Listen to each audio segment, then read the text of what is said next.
Hi, my name is Rob Vega, and I'm a photo and travel enthusiast. And today we're going to talk about what lenses to take on a New Zealand cruise. It started in Sydney, Australia. Then it went to Dunedin. It went to Tarongo. It went to Bay of Islands. It also went to Christchurch. The one thing my cruise didn't get to go on was the New Zealand fjords.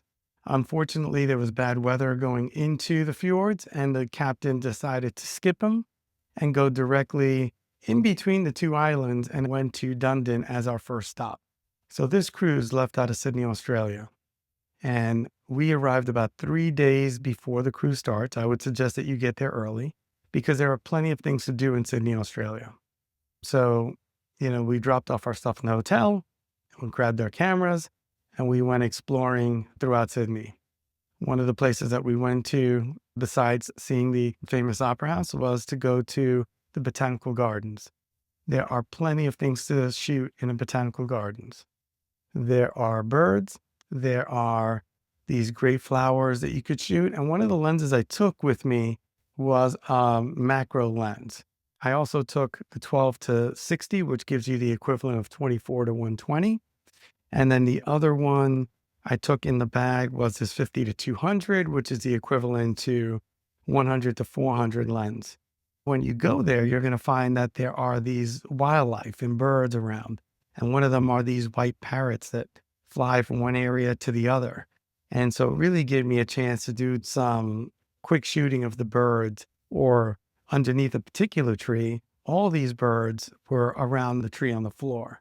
And they did have it boarded off so that you wouldn't disturb the birds, but it was a great opportunity to take pictures of these parrots that were there. Now, on the second day that we were there before the cruise was actually leaving, we actually went out to the zoo. The zoo is huge, and you could spend an entire day only at the zoo. On another day that we were in Sydney, we did an excursion out to the Blue Mountains. It's a long bus ride. There are plenty of tour operators that will take you out there. And for that one, again, I primarily took my micro four thirds lens.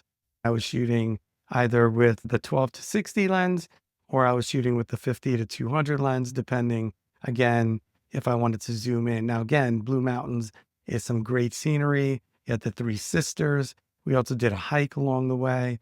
And so having a zoom lens with me going through that was really helpful, but also having that 12 to 60 lens was good.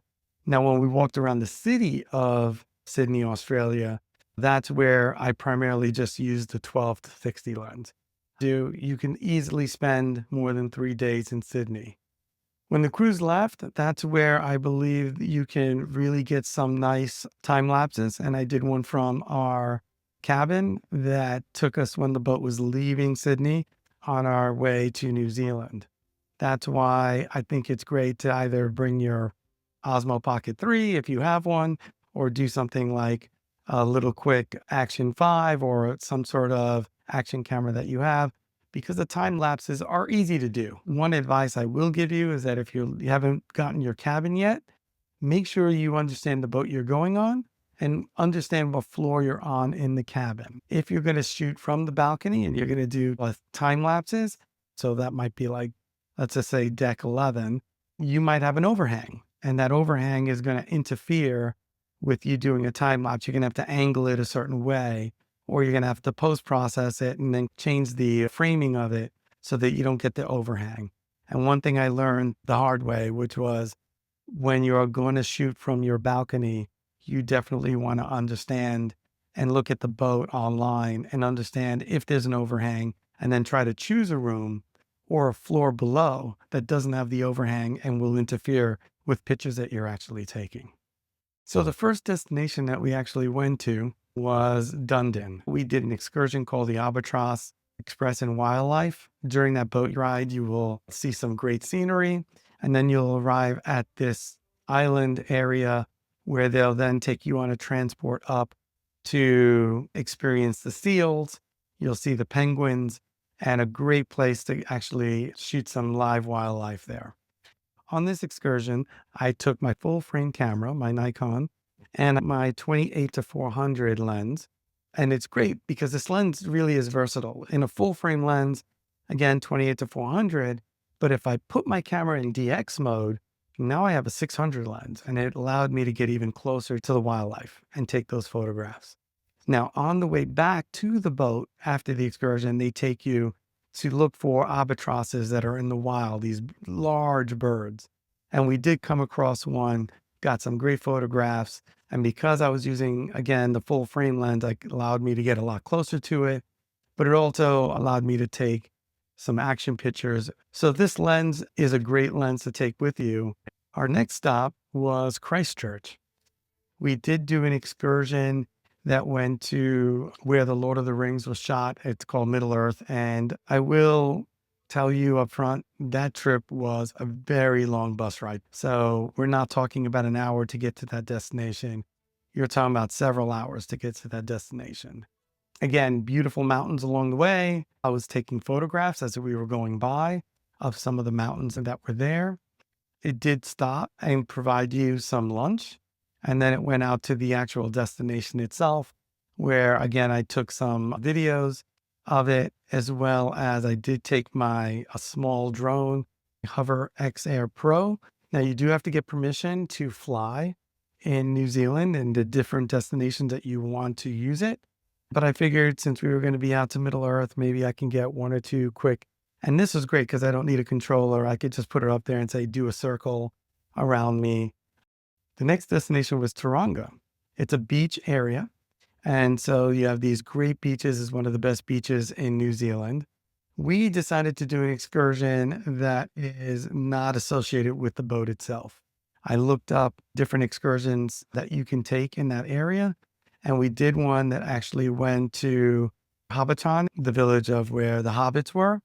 And that was a fantastic experience if you get a chance to do that. What I took with me for that particular one, I just shot everything with my 12 to 60 micro four third.